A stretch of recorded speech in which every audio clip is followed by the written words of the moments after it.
Samajwadi party के प्रदेश अध्यक्ष doctor Manoj Yadav ने खजुराहो में रिसोर्ट पर भोजन के बाद 4 कर्मचारियों की मौत और 5 के गंभीर बीमार होने को प्रशासनिक अपराध बताया। उन्होंने कहा कि जब पूरी सरकार खजुराहो में कैबिनेट मीटिंग कर रही थी उस दौरान जिले में 4 लोगों की मौत होना सरकार की नाकामी है।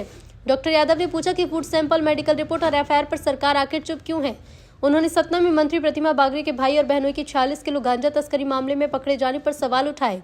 यादव ने आरोप लगाया कि बीजेपी रिश्तेदार नेटवर्क और सरकार अपराधियों को बचा रही है। सपा ने मांग की है कि खजुराहो फूड पॉइजनिंग मामले की न्यायिक जांच हो, मृतकों के परिवार को मुआवजा, रिसोर्ट संचालक पर एफआईआर, मंत्री परिवार की नशा तस्करी नेटवर्क की स्वतंत्र जांच, दोषियों पर तत्काल कार्रवाई। सपा का आरोप है कि प्रदेश में स्वास्थ्य और कानून व्यवस्था भगवान भरोसे और मुख्यमंत्री की चुप्पी सवाल पैदा करती है। आज की इस प्रेस वार्ता में सभी पत्रकार बंधुओं का स्वागत है, क्योंकि आज बहुत ही महत्वपूर्ण विषयों पे जो पत्रकार वार्ता अचानक बुलाई गई है और आप शॉर्ट नोटिस पे यहाँ पे उपस्थित हुए, तो आप सभी धन्यवाद के पात्र हैं। क्योंकि एक तरफ खजुराहो में जो मध्य प्रदेश की सरकार की जो भ्रष्ट सरकार है, लगातार 20 साल से आप देखेंगे, चाहे कानून व्यवस्था हो, चाहे आपके क्वालिटी के मानक हों, किसी भी विभाग के, उसमें जो फेल सरकार है और भ्रष्टाचार में तो इतनी बुरी तरह से लिप्त है कि खजुराहो में 2 दिन से इनकी कैबिनेट की पिकनिक चल रही है। ये बैठक नहीं, पिकनिक है इनकी।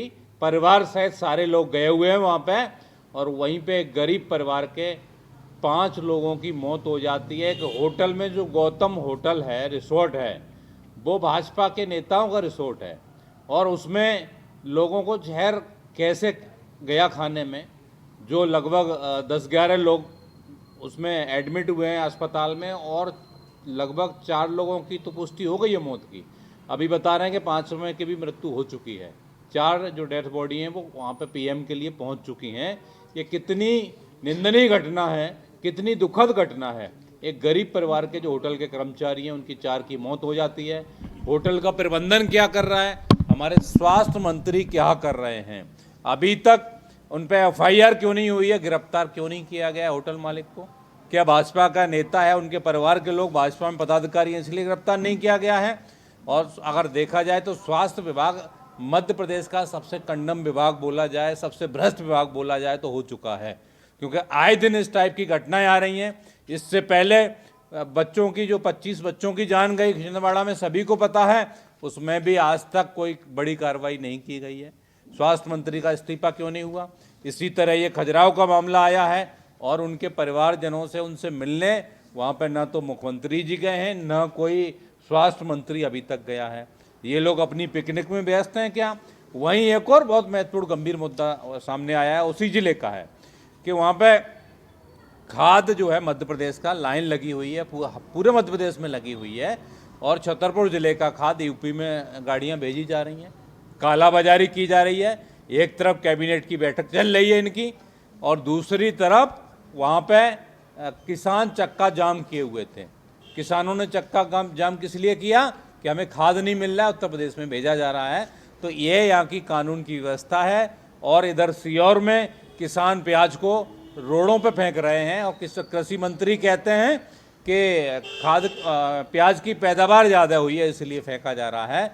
तो ये हर मौके पे भ्रष्ट सरकार है। इधर इनकी एक मंत्री, जिनके भाई जो गांजा इनके पास पाया गया है, 46 किलो गांजा उसमें पकड़े जाते हैं, उनके जीजा पकड़े जाते हैं प्रतिमा बागरी के। और मंत्री को अगर मीडिया अपना धर्म निभाता है, सवाल पूछता है, तो उनका जवाब होता है कि ये फालतू की बात मत कीजिए। क्या मीडिया आपसे सवाल कर रहा है तो फालतू का है? क्या आपका भाई नहीं है? वो कोई दूर का भी नहीं, सगा भाई है। आपकी संपत्ति का, प्रतिमा बागरी जी, आपकी जांच होनी चाहिए कि जब से आप मंत्री बनी हैं तब से आपके और आपके रिश्तेदारों की संपत्ति कितनी बढ़ चुकी है। भ्रष्टाचार इतना हो गया है कि पूरी भाजपा सरकार, इधर संजय पाठक खनन में आप देखेंगे कितना बड़ा घोटाला किया है, आदिवासियों की जमीन हड़प गया है। इसी तरह प्रतिमा बागरी का भाई खुद अगर गांजे की तस्करी करते हुए पाया जाता है, तो पूरी सरकार इन सारी चीज़ों में, गलत गतिविधियों में लिप्त है।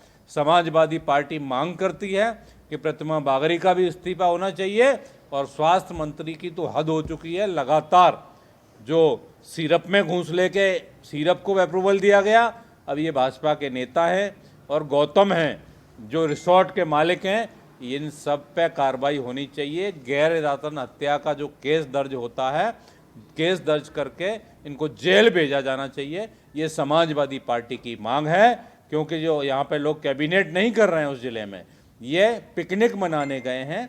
आप इसको हेडलाइन भी यही देना है कि भारतीय जनता पार्टी की पिकनिक मंत्रणा, क्योंकि ये पिकनिक में भी भ्रष्टाचार कैसे होता है उसके रणनीति बनाते हैं। क्योंकि वहाँ केन बेतवा लिंक योजना, उसी जिले का मामला है कि केन बेतवा लिंक योजना चल रही है, उसमें हजारों करोड़ का घोटाला हो रहा है। मैंने लगभग 40 करोड़ के घोटाले का पिछली बार वहाँ भी एक प्रेस वार्ता की थी छतरपुर जिले में। वहाँ किसान मुख्यमंत्री से मिलना चाहते हैं, उनको मिलने नहीं दिया जाता है। तो ये भ्रष्ट सरकार के भ्रष्ट मंत्री और भ्रष्ट कैबिनेट वार्ता कर रहे हैं, जिसमें लोगों की जान ले रहे हैं। और अभी तक ना ही वहाँ पे स्वास्थ्य मंत्री गए हैं, न ही वहाँ का कोई बड़ा मंत्री उनके परिजनों से मिलने गया है। और अभी भी 5-6 लोगों का हॉस्पिटल में इलाज चल रहा है। सरकार और समाजवादी पार्टी की मांग है कि जो लोग मृत हुए हैं उनके परिवार को 1-1 करोड़ रुपए का मुआवजा दिया जाए और एक सदस्य को सरकारी नौकरी भारतीय जनता पार्टी को और मुख्यमंत्री को देनी चाहिए। ये मांग है हमारी।